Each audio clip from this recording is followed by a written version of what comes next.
It's been a half century or more since the Vietnam War, and during that whole half century, I have been and remain an activist. In the days of the Vietnam War, I was protesting the war for various reasons, not like many of my colleagues because I was against the war, but I was against the way the government and our elected representatives were handling it. I've been a student of the Constitution my whole life, pretty much. And one of the things I truly believe in is the Constitution. And I believe the fact that we have a Constitution and we honor the Constitution is what keeps us free and the unique nation that we are. Well, Vietnam came along, and the Constitution clearly says Congress shall declare war. Congress didn't declare war. The press declared war, the power elite declared war, the lobbyists declared war, the industrialists declared war, the banks declared war, but the citizens sure as hell didn't. So a lot of protesting started. One group I worked with planted grave markers at University of Wisconsin. Another group I worked with did teach-ins throughout the country. The Lawyers Guild that I was active with did many projects throughout the country. I attended teach-ins. And the whole purpose of these things was not to stop the war, although that would have been nice, but was to inform people on the background and the rationale behind the war. And the idiocy of the domino theory: if we don't stop commies at Vietnam or wherever they may be overseas, then we'll be stopping them at San Francisco or places like that, which is complete and utter bullshit, and it's propaganda. And most of the public in this country realize that, but there are a lot of diehards that believe the government, no matter what, would never lie to us, mislead us, or take advantage of our good nature. Well, studying the causation of war and having many friends, classmates, etc., participate in the war, and many of those doing clandestine operations in the war, such as my younger brother, I had a different view of the war. Growing up in Colorado with NORAD around and NSA and various other governmental agencies gave me a different view also. But the one thing I believed in was democracy. If we're going to have a war and we're going to ask people to lay down their lives for that war, then it shouldn't be up to the power elite to say who goes and who doesn't. The Constitution is clear as that. If we're going to have war, then Congress should declare war, which means Congress should study it, Congress should hold hearings, Congress should debate it, and come up with a decision based upon the public view and their research and their representation of the people that put them into office. This didn't happen. So after seeing a lot of the political persecution of the anti-war people, a lot of persecution of soldiers that were in the war by many, and seeing such comical things as some draftees coming back home and putting on long wigs so they could fit in with the youth population at the time, I got a little more interested probably than other people in different age groups. I also had many friends in both military and non-military service, and Chicago was kind of a hotbed of activity, and that's where I was going to law school, which was a lot of fun other than the climate. But in any any event, when I got out of law school and moved back to Boulder, I had a lot of students as my clientele. I was younger then. I attracted younger students, and plus I was very vocal in my opinion of the war and the draft, etc. So one day a group of students came in and we were talking about the war, the possibility of war, how to stop the war, whether to protest or not protest. And they wanted to burn their draft cards to bring attention to the war. And I said, well, that's fine if your goal is to give me money to spend and pay rent and things like this. But if you really want to do something, you ought to do something that gets publicity, because that's what people are looking for. Nobody really cares about a bunch of students burning draft cards anymore. You don't get any attention. So we, after a lot of consultation and kicking ideas around, came up with the basic premise that the war was illegal because Congress hadn't declared war on anyone. And we were there just to take over the colonial position of the French after Dien Phu. And I suspected even back then that the real reason behind going to Vietnam was to get control of the opium crop and take over for the void when the French left.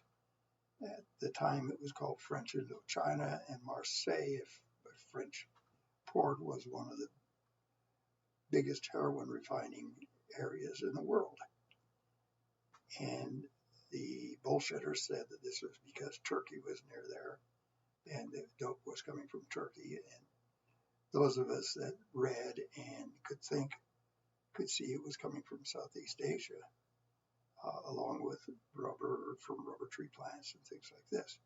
So the French were in very bad position. They were getting ready to pull out, and there was going to be a power void there. And we sure didn't want the Chinese controlling more of the heroin crop. It was bad enough that we had Chiang Kai-shek and the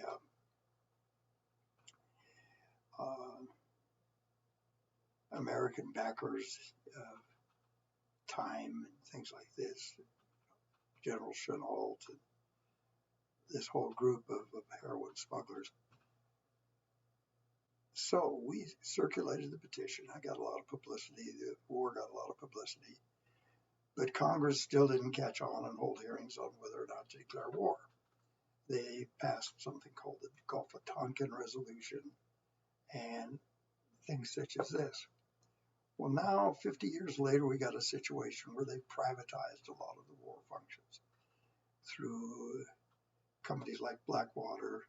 We've also taken the intelligence functions and privatized that through various corporations, where it's hard to say what is American and what is multinational, or actually what is what.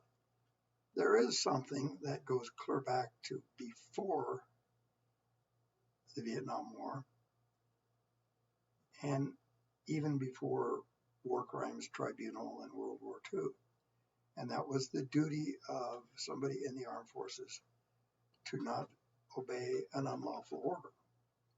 There are lots of unlawful orders in Vietnam and since then. So you got some people blindly following orders, and the fact that they're blindly following orders adds complications. Now you lay an intelligence layer on top of that, and you got real complications.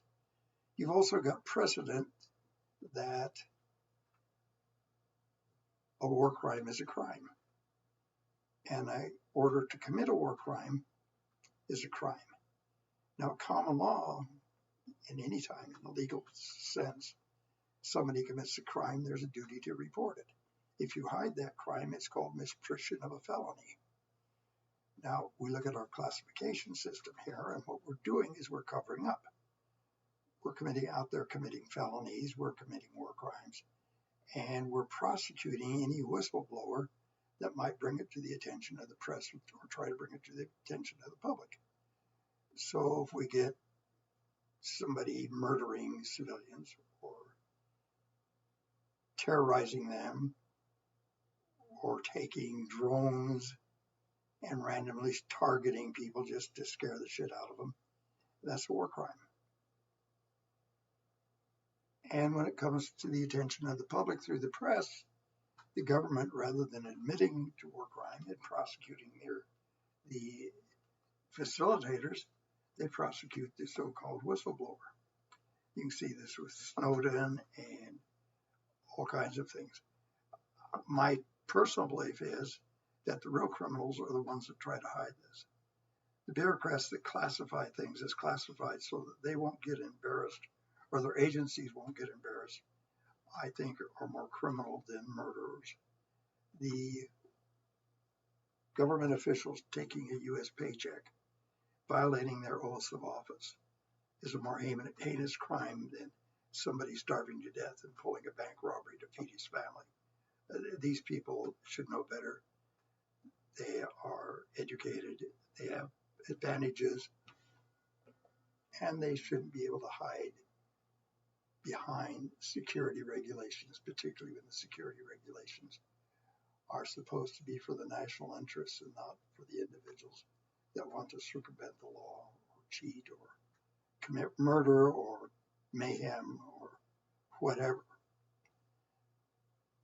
I think personally one of the worst crimes that anyone could commit is for somebody to have a badge and to lie. We have to rely on their integrity. We have to rely on them being straight with us. And when they cover up, it corrupts the whole system. If you can't trust the system, you can't trust anyone. And I know, as my 50 years as a lawyer, one of the main problems I had toward the end is I really couldn't tell the good guys from the bad guys. A lot of my clientele was with the intelligence community, and they were committing things like assassinations, large-scale drug dealers, things such as this, and they had a license.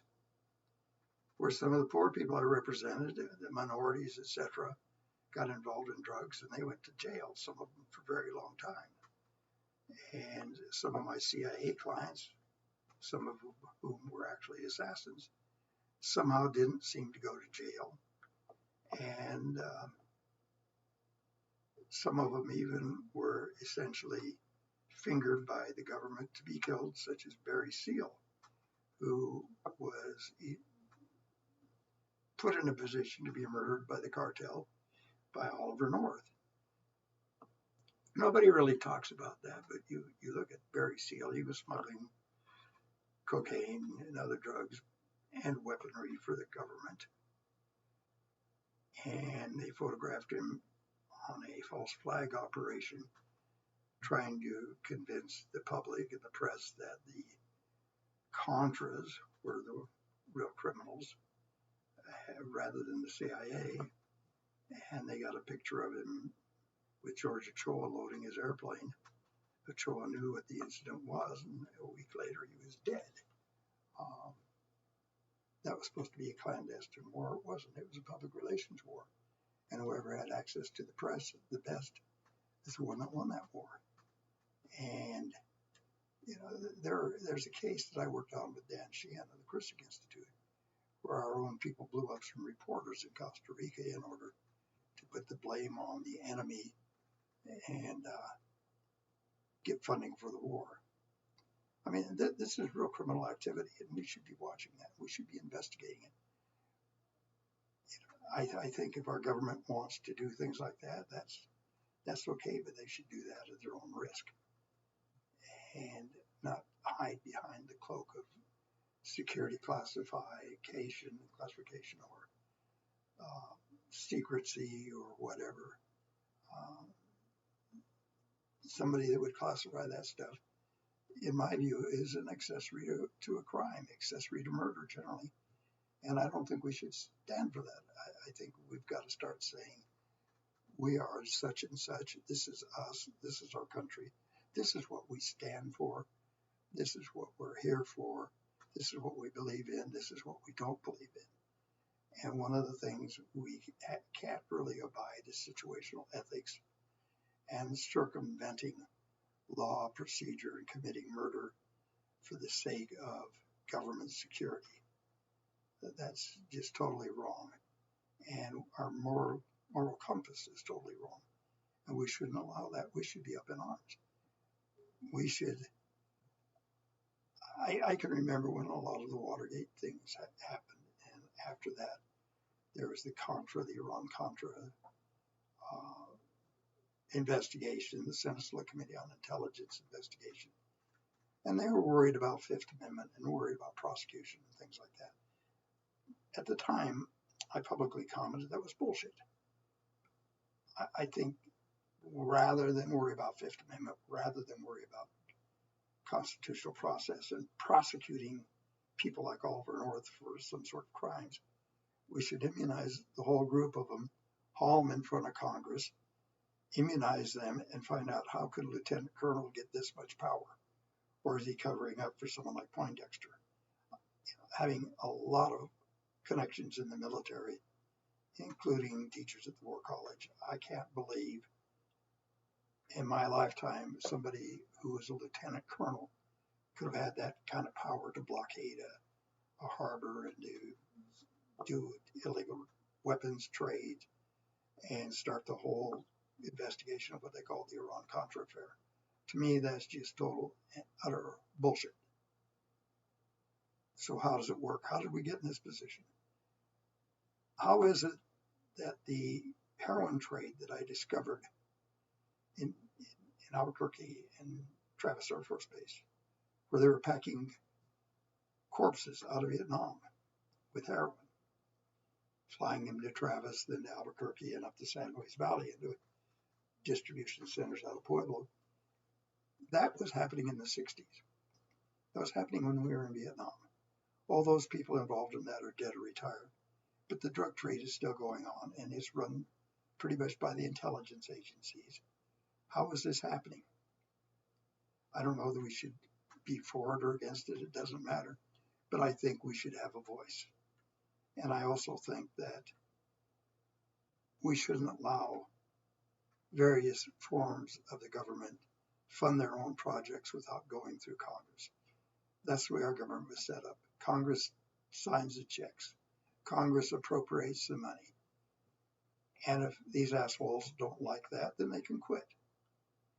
If somebody takes an oath to abide by the Constitution and doesn't agree with parts of it, then quit. Otherwise, prosecute him for violating his oath. For years, there have been the amendments to the Constitution, and there are amendments by convenience. If there is some sort of excuse not to follow the Constitution, then they do it and the courts overlook it and the prosecutors overlook it. How do we have any integrity? How can we trust? How can we trust the judges? How can we trust the prosecutors? How can we trust the whole goddamn system when there's exceptions to everything? When you've got the general bad guy exception, and you've got the public to expect certain things, they expect vengeance rather than justice. So even a case that goes to the Supreme Court, like the more recent case against a black entertainer comic who made a deal with a prosecutor to not be prosecuted if he gave testimony, and then a new prosecutor prosecuted him anyway, and the Supreme Court said, you can't do that. It's unconstitutional. A deal's a deal. And the reason isn't because we're out for individual vengeance, that this guy was a bad guy, should have been prosecuted. The call was that you need to trust the system. And if you double-cross lawyers like myself, we ain't going to trust it.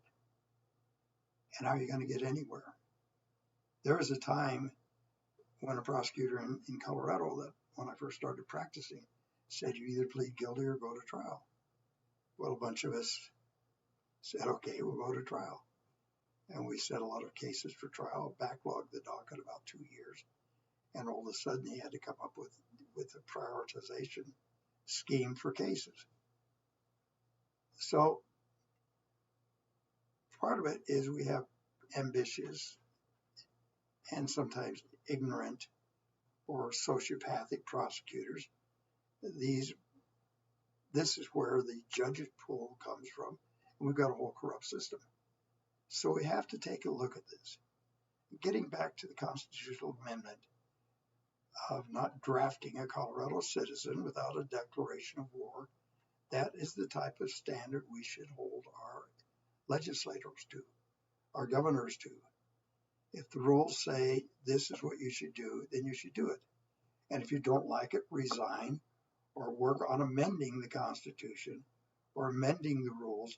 Don't just ignore them. That's consummate arrogance. And I don't like arrogant people, actually. And I think they ought to be, well, I've expressed in a joking manner, and I don't know if this is joking or not, that the French had the right idea to deal with people like that, and time to break out the guillotine. Now, I'm generally facetious talking about that, but there is a grain of sense there. So I hope that those of you that are my viewers and followers, I need more followers, I need more viewers, I need more comments, I need more feedback. Please do so. Please let me know what you think. If you think I'm full of bullshit, let me know. If you think I've got hot air, let me know. If you think I'm on the right track, let me know. If you need some explanation of some of the things I said, let me know. Contact me. Because right now I'm flying blind, and with the health problems I've had recently, I'm starting to wonder whether all this effort is worth it. I appreciate the followers that I have, but it's not nearly enough to make any change to make the effort significant. So please help me. Thank you very much. Have a good week.